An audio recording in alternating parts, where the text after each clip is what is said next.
그러니까 이게 조금 너무 비효율적이다. 너무 장관 세월을 요한다 하니까, 그러면 그 화두를 압축적으로 만들어 가지고 들고 단시간 내에 보다 짧은 시일에 원산철벽으로 들어가자. 이게 가나선이다. 저는 이렇게 정리를 하는 겁니다. 그 가나선에 이제 가나선의 시조라고 하긴 그렇죠. 그 앞에도 사실은 화두를 많이 들고 했죠. 근데 그건 이제 본격적으로 체계화해서 제시하고 강조하고 선양하고 재창하고 그 뒤로 쭉 그 메인스트림 주류를 갖다가 이루게 한 선사가 대해종고 선사이기 때문에 대부분 가나선이라면 이제 대종고 선사를 갖다가 말들을 하죠, 그죠? 그러면 대종고 선사와 그 스승이시는 원호 스님, 그죠? 백암록의 저자인 원호 스님과의 그 어떤 화두 일화가 있죠. 어떤 일화냐면 대종고 스님도 역시 앞에서 이야기했던 향음지안 스님 못지않게 엄청난 천재였다라는 거죠. 그러니까 교학에는 완전히 통달하고, 그러니까 누가 물으면 척척척 답이 다 나오는 어떤 그런 어떤 경지였는데, 그런데 이제 원호 스님이 대종고 스님에게 그래 그 명석한 그 어떤 뭐라 그럴까요? 지혜라 그럴까요? 지식이라 그럴까요? 그걸 갖다가 식이라 그럴까요? 그런 게 너가 대낮에는 눈 뜨고 있을 때는 그게 활활 발발한데, 이거 눈 감고 잠들었을 때는 그렇냐? 똑같냐? 이러니까 이제 대종고 스님이 까보니 아니거든. 그러니까 제가 실제로 진짜로 의심하는 것이 그겁니다. 여기서 이제 오매일여와 관련된 이야기도 나오고, 이 오매일에 대한 많은 오해들이 그냥 우후죽순으로 본물 쏟아지듯이, 특히 성철 스님 열반 이후에 마구 쏟아져 가지고 지금 오염될 대로 오염이 됐는데, 오매일여와 관련한 이야기는 나중에 한번 하겠는데, 아무튼 대종고 스님이 자기가 아니까 솔직히 제가 그걸 정말 의심하는 바입니다. 이렇게 이제 하면서 그 방편에 대해서 막 여쭙죠, 그죠? 여쭙고 하는데, 그때 그 운문 스님에게 어떤 스님이 물었습니다. 그러니까 모든 부처가 나오신 곳이 어딥니까? 라고 물으니까 운문 스님이 그 유명한 그 응구를 딱 말씀하시죠. 저 동산이, 저 동쪽의 산이 무리를 간다. 이렇게 말씀하셨거든요. 모든 부처님이 나오신 곳이 어딥니까? 하니까 동산이 저 무리를 간다. 얘기는 사실 살짝 구업이 될 수도 있고 파해가 될 수도 있는데요. 우리 성철 스님 법어 중에 그 종전 취임 법어, 성철 스님 사리탑에도 새겨져 있는지 모르겠습니다. 그러니까 그 산은 산이고 물은 물이다라는 법어가 있죠. 그게 종정 취임 법인데요.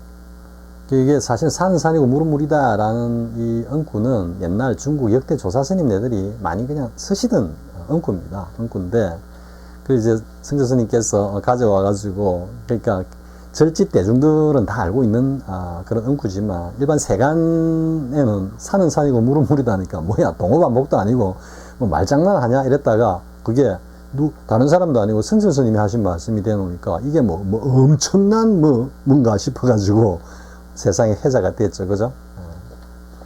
산은 산이고 물은 물이다 해서 한번 그 향음선사 오도선 같이 눈을 한번 끔쩍이면 그 산이 무리를 가는 겁니다. 산이 무리를 가는 겁니다. 아무튼 여기까지 하고요. 그런데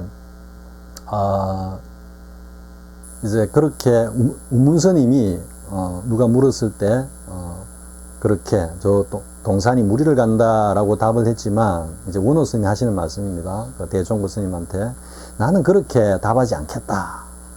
그러면서 남쪽에서 훈풍이 불어오니 정각에 서늘한 기운이 미미하게 이는구나 라고 나는 말하겠다. 이렇게 했거든. 그 소리에 대종고 스님이 밑둥이 쑥 빠지면서 자기가 그동안 의심해왔던 것이 이게 사실이구나, 진실이구나 라는 것을 깨닫게 됩니다. 그래 놓고 이제 깨닫게 되는데, 그래서 확철되어 하는 건 아닙니다. 아닌데, 그 원호 스님이 이제 그런 대스님을 보고 이제 하는 말이, 그래요. 옳기는 다 옳다. 지금 공부하고 있는 거, 그리고 응구 한마디에 뭔가 변화가 있어 보이는 거 다 옳기는 옳은데, 한 가지 병통이 있으니, 그러니까 대스님의 병이 있으니, 고쳐야 될 게 있으니, 그게 뭐냐 하면, 은구를 의심하지 않는 것이다. 이렇게. 즉, 조사스님의 은구를 의심하지 않는 게 병이다. 이 말이, 은구를 의심해라. 이 말이죠. 그죠? 그래서 대종고 스님이 그 뒤로부터 은구를 의심하기 시작했는데, 이게 이제 소위 말하는 화두 참구, 가나선의 어떤 체계적인 출발점이었다. 이렇게 되는 겁니다. 그래서 대종고 스님으로부터 이제 가나선이 쭉 이어지죠. 가나선 역시 앞에서도 자주 강조했지만, 어쨌든 화두라는 이 불치 하나를 가지고 그 은산철벽으로 들어가서 나 자신을 갖다가 하나의 용광로 불이 아니라 용광로 자체, 그 전체 덩어리로 그냥 들끓게 해서 궁극에는 그것을 다 녹여내려야 되는 겁니다. 이게 가나선의 수행법이다. 자, 그러면 이제 가나선까지는 했죠. 그러면 여기까지 일단 한번 정리를 해볼까요? 석가모니 부처님의 깨달음은 보는 화두가 뭐였다? 생사초월이었고, 생사초월이라는 보는 화두를 6년 동안 고행을 통해 은산철벽에 들어가셔서 새벽별을 딱 보시는 순간에 깨치셨다. 이렇게 되죠. 그 다음에 육재능 스님은 수십 년 동안 자신의 삶 자체가 하나의 보는 화두였고, 그것이 은산철벽이었고, 그 은산철벽 가운데서 아리아식 맞아 완전히 녹아내린 그 상황에서 응무소수 이생기심이 그냥 파란 신호등이 되어가지고 완전히 쉽게 말하는 내외 명철을 이루었다 이 말이죠. 안과 밖이 환하게 밝으면서 통했다 이렇게 되는 거고요. 그 다음에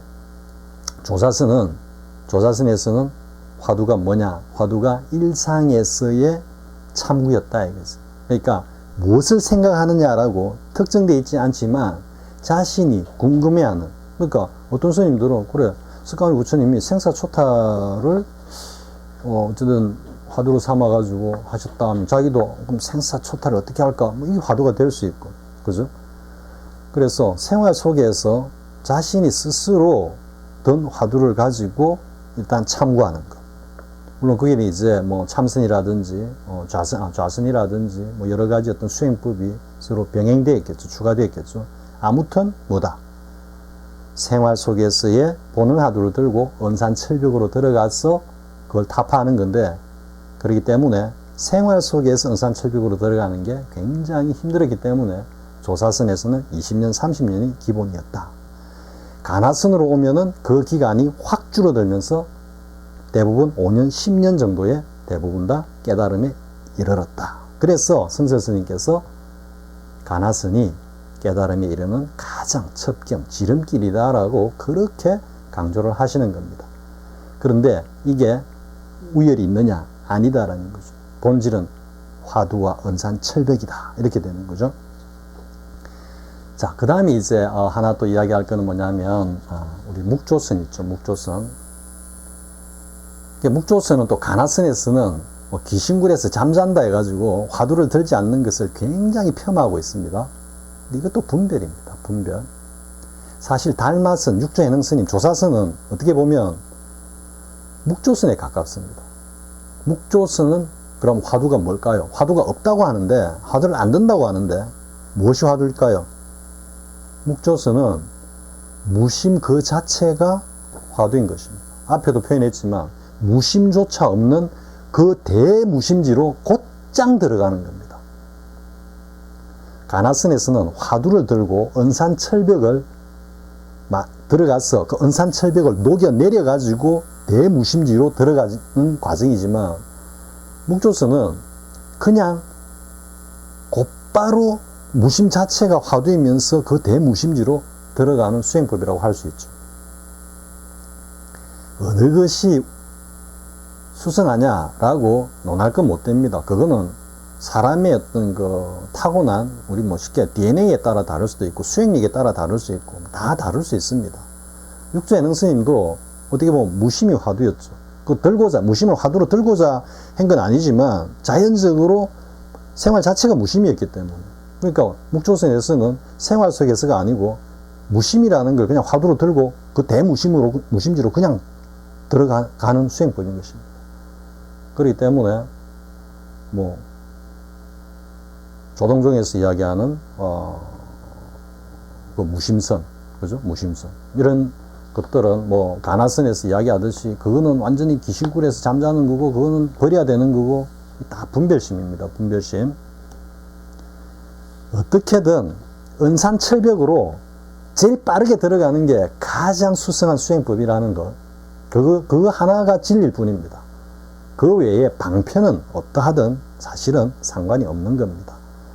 그렇지만 역사적으로 검증해 봤을 때 간화선이 가장 빠른 시일에 은산철벽으로 들어가서 깨달음에 이를 수 있는 방법이다. 이렇게 되는 겁니다. 자, 그리고 이제 다음은 소위 말해서 초기 불교, 원시 불교, 흔히 이제 부처님, 스가모니 부처님의 수행법이다라고 생각하고 있는 위파사나하고 그리고 성가의 수행법, 참선법이라고 할 수 있는 사마타 하고의 어떤 차이죠. 차이도 아니죠. 어떻게 보면 그렇죠. 일반 세간에서 이제 차이를 두는 거죠. 그죠? 그러니까 심지어는 아주 큰 스님들조차도 명상에 대해서 굉장히 폄하하는 그런 발언을 하시는 걸 제가 가끔 보는데요. 물론 뭐 큰 스님 말씀이 맞을 수도 있습니다. 제가 잘못 알고 있을 수도 있습니다. 하지만 제 생각에는 그 명상을 위파사나라고 보면 그 위파사나가 사마타 수행보다 저열하다. 사마타가 위파사나보다 수승하다라고 이야기하는 거는, 주장하는 거는 제가 보기에는 그렇지 않다라고 생각됩니다. 왜냐하면 먼저 다시 또 이제 스가모니 부처님으로 또 올라가야죠. 그죠? 우리 깨달음과 관련해서는 무조건 스가모니 부처님을 어쨌든 딱 모델로 삼아서 거기서 출발해서 모든 것을 갖다가 점검해보고 이해해야 되는 겁니다. 스가모니 부처님을 열애선인이 뭐라고 제껴버리고 하는 이야기들은 그 다 외도고 마구니들입니다. 그렇기 때문에 스가모니 부처님을 항상 모델로 삼아서 우리는 항상 깨달음을 생각하고 깨달음을 이야기해야 되는 것입니다. 자, 스가모니 부처님의 깨달음의 과정을 다시 한번 우리가 생각을 해보면요. 자, 생사초월이라는 그런 본원 하두를 들고 6년간 온갖 고행을 하시면서 수행을 하고, 그리고 보리쌀에 선정에 들어서 결국은 대오를 하시죠.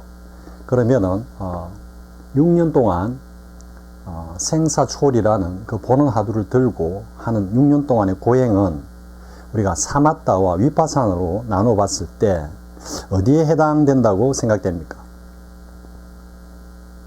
6년 동안 자신의 육신을 갖다가 극한에까지 괴롭히면서 그 고행의 극한까지 가는 수행을 하셨던 것은 결국은 이 육신으로부터 뭔가 벗어나든지 아니면 육신을 갖다가 제압하고, 그죠? 굴복시키기 위한 어떤 그러니까 육신으로부터 다른 표현을 육신으로부터 자유로워지기 위한 어떤 수행이었다. 이렇게 볼 수 있겠죠.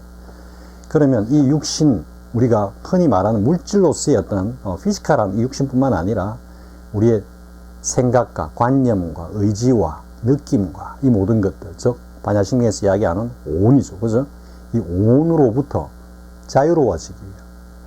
그럼 조금 더 우리가 비약해서 연결을 시켜보면 오온 개공, 즉 오온이라는 것 자체가 나에게 전혀 영향을 주지 않는 그 단계까지 가보고자 그러한 극한의 고행을 하셨던 거죠. 생사초월이라는 화두를 들고 말이죠. 그러면 이 지금 수행법은 어디에 해당된다고 생각할 수 있습니까? 바로 승가에서 하는 화두참선, 가나선의 사마타에 해당되죠. 즉 오온이 개공하다는 거. 오온을 갖다가 텅 비워버리는, 이걸 뭐 다르게 이제 표현하면, 그 오스독스하게 정통적으로 표현하면 깊고 고요한 침묵 속으로 뭐 들어가는 이런 표현을 합니다만, 사실은 정확하게 이야기하면 오온을 갖다가 완전히 오온에서 자유로워지는, 반야신경 표현을 빌면 오온 개공의 그 경지를 향해서 6년 동안 수행을 하셨던 것입니다. 그리고 이제 그 수행이, 그러니까 사실은 일반 사람들은 이제 그 고행을 버리시고 보리수 아래 좌선에 드셨다, 선정에 드셨다 하니까 지금까지 6년 동안의 고행이 아무런 쓸데없는 시간 낭비라고 잘못 오해하고 계시는데 아닙니다. 앞선 영상에도 이야기했지만 그때에 6년 동안 고행이 없으셨으면 석가모니 부처님은 깨달으시지 못했습니다. 사실 단지 그 선정만으로 깨달으신 게 아닙니다. 그렇게 해서 뭔가 은산철벽을 갖다가 그렇게 6년 동안 고행을 해도 해결이 안 되죠. 하지만 그만둘 수 없는, 조금도 물러설 수 없고 어느 하나 티끌 하나라도 내려놓을 수 없는 그 생사초탈의 그 화두와 하나가 된 자신의 그 석가모니 부처님의 그 모습이 어떤 경지가 있습니까? 은산철벽의 막다른 구석까지 침잠에 들어가 있는 상황이었던 것입니다.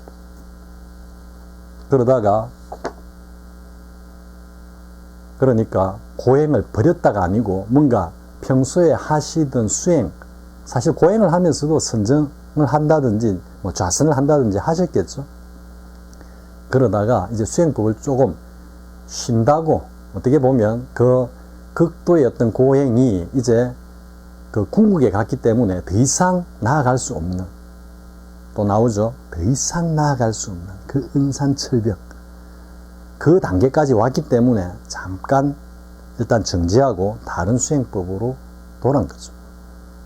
그래서 보리수 아래 앉아 선정에 드셨을 때는 이제 거의 다 녹아내린 상태인 것입니다. 그러다가 이제 선정 막바지에 새벽별을 딱 보시는 순간에 화련대오를 했다 했는데, 사실 이 부분에 대해서는 제가 정확하게 장담을 할 수는 없습니다. 과연 동시에 온 개공이라고 하는 그 어떤 경지와 그리고 공적시색이라고 하는 반야신경에서 설하고 있는 그 경지가 동시에 한 방에 그냥 한꺼번에 확 드러난 건지 아니면은 순차적으로 드러났는지는 그거는 석가모니 부처님 외에는 아무도 모릅니다. 그거는 한 방에 확 드러날 수도 있고 순차적으로 드러날 수도 있습니다만, 그런데 아무튼 새벽별을 딱 보시는 순간에 깨달음에 이르셨다라는 표현에서 보면 그 새벽별을 딱 보시는 순간에 그 새벽별을 보고 있는 내 육신이 아닌 나의 자성을 보신 것입니다. 그러니까 이 묘사하기가 참 그런데요. 그러니까 그 전에는 석가모니 부처님께서 그 사마타 수행을 통해 가지고 완전히 은산철벽 막바지까지 완전히 가셨다가 선정을 통해서 그것이 녹아내리면서 온 개공한 그 경계에서 자성이 뚜렷하게 현발하면서 새벽별을 딱 바라보고 있는 그 몸을 스스로 알아차리셨던 것입니다. 그러면 지금 여기 이 현상에 대해서 자세하게 설명하고자 하는 게 아니라 앞에 6년간 설산의 고행은 하나의 사마타 수행이었고, 그리고 선정에서 알아차림은 윗바사나였다는 거죠. 그렇기 때문에 석가모니 부처님께서 하신 수행법이 윗바사나다. 선정 기간 동안에 한 그 윗바사나가 부처님의 유일한 수행법이다 라고 이야기하는 게 아니라는 것입니다. 스가모니께서는 그 위파사나와 사마타를 동시에 같이 함께 수행하셨던 것입니다. 이걸 다른 말로 표현하면 뭐라고 그럴까요? 극과 극은 통한다. 달리 또 이야기하면 사마타의 극치는 위파사나고 위파사나의 궁극은 사마타다. 이렇게 되는 겁니다. 그러니까 이제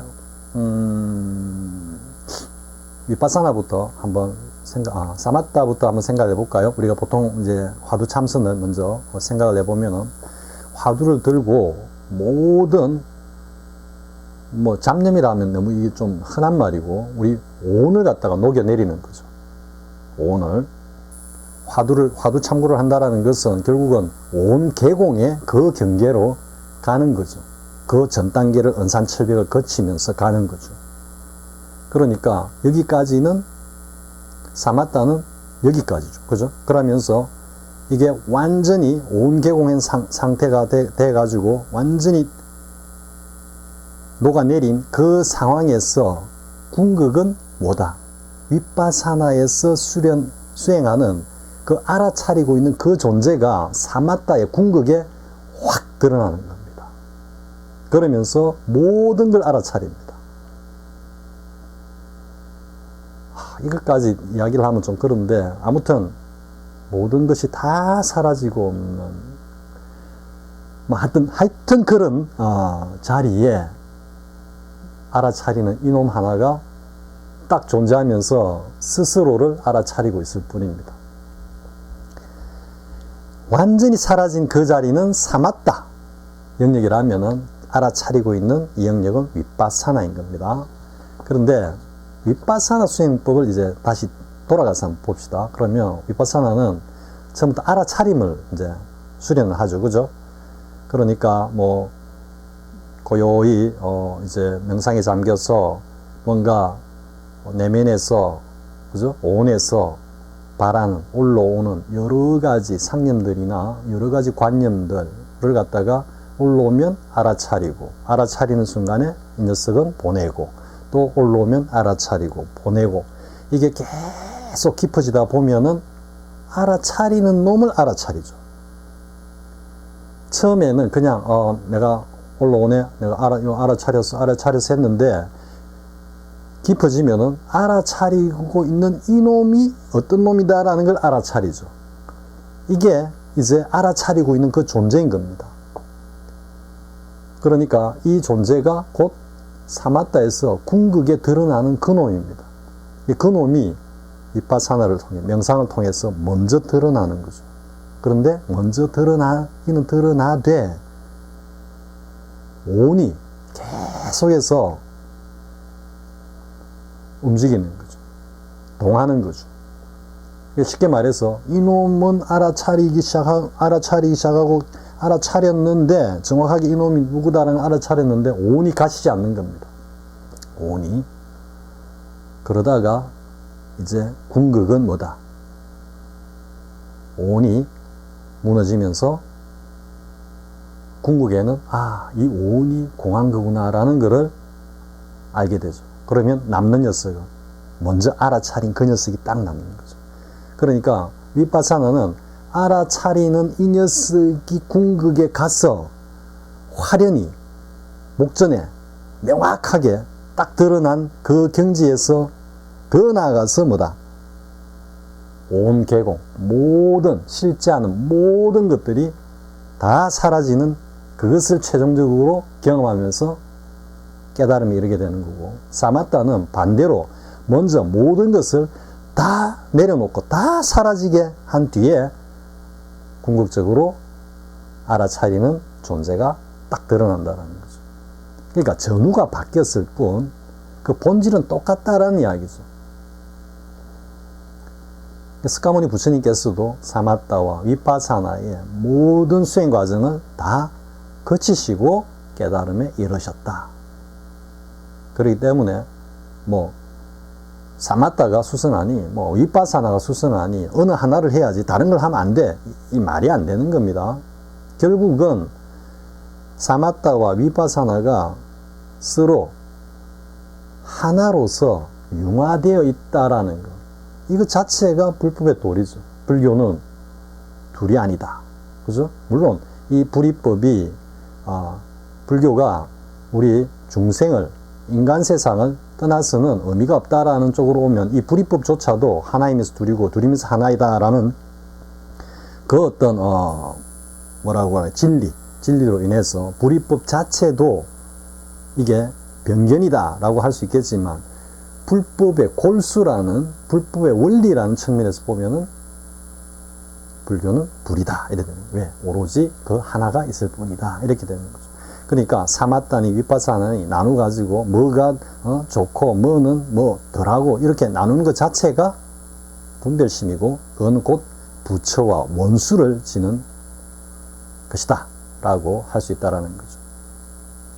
그래서 우리가 이제 사마타에서 즉 성가에서 말하는 가나선 화두참선을 대사각활이라 그러죠. 대사각활. 조주 스님의 그 공안에서 나오듯이 크게 죽은 데서 살아난다라는 이야기가 모든 것이 다 일체가 완전히 온이 개공한 그 경지에서 또렷하게 딱 주시하는 이놈이 있다라는 걸 아는 거죠. 이게 살아났다라는 표현입니다. 그리고 위파사나는 뭐라고 할까요? 활중각사라 해야 됩니까? 활중각사. 살아있는 가운데서 죽은 것을 본다. 즉 명상을 알아차림을 통해서 그 궁극의 알아차림 존재, 그 존재가 확연히 이제 드러난 그 경지에서 모든 것이 사라진, 완벽하게 사라진, 즉 죽은, 그죠? 대사하는 그 경계를 딱 본다. 즉 남은 건 뭐다? 알아차리고 있는 이 존재다. 근데 죽은 경계라 해가지고 이게 아무것도 없는 그게 아니고 처음에 온 개공한 그 어떤 경지. 근데 거기서 이제 하나 더 나아가면은 대사각활의 경지에서 자성 스스로를 확연하게 인지하고 있는, 알아차리고 있는 그 경계. 그러니까 사마타와 위파사나가 별개 이종의 것이 아니다. 부처님의 깨달은 수행법이다. 그러면 사마타와 위파사나는 어느 하나를 제외하고는 존재할 수 없다. 이래 되니까 사마타와 위파사나를 나누고 분리하는 것 자체가 이미 그르쳤다. 이렇게 되는 거죠. 자, 지금까지 석가모니 부처님의 깨달음, 그죠? 깨달음과 수행법, 그리고 달마선에 이은 육조해능 스님을 종조로 하는 조사선, 그죠? 그리고 대해종고 스님이 선양 제창한 간화선, 그리고 조종동의 묵조선, 무심선이라고 하기도 합니다. 묵조선. 이 모두가 하나다. 이래야 이게 불법이고 불교인 것입니다. 아니, 불법에서 뭘 나눕니까? 원래부터가 다 하나인데. 그죠? 마지막으로 위파사나와 사마타도 하나다. 자, 오늘은 여기까지 하겠습니다. 자, 다음 시간에 뵙겠습니다.